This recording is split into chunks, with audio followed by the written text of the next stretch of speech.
উমরা আর হজের সওয়াব প্রতিদিন চান কারা টাকা নাই, কিন্তু উমরা হজের সওয়াব ডেলিভারি একদম সত্যি। কালকে সকালেও পাইব যদি চান।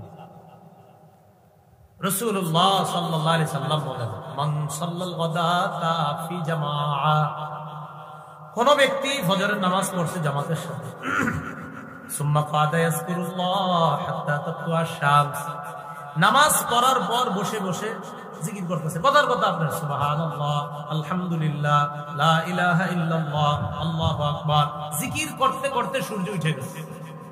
ফজর পড়ছে, পড়ার পর জিকির করতেছে, জিকির করতে করতে সূর্য উঠছে।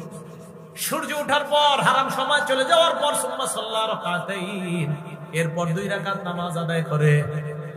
আবার বলছি, ফজর বললেন, সূর্য ওঠা পর্যন্ত আপনার যা মন চায়, কোরআন পড়তে মন চায় পড়েন, জিকির করতে মন চায় করেন, তালিমে বসতে মন চায় বসেন। তো আপনি বসে আছেন, সুবহানাল্লাহ, আলহামদুলিল্লাহ, দুনিয়াবি কোনো কাজে আপনি নাই। আপনি ফজর নামাজ পড়ার পর দুনিয়াবি কোনো কাজ না করে হয়তো তেলাওয়াতে আছেন, না হয় কেউ ভালো কথা বলতেছে এটা শুনতেছেন, না হয় তালিম হইতেছে বসে বসে শুনতেছেন।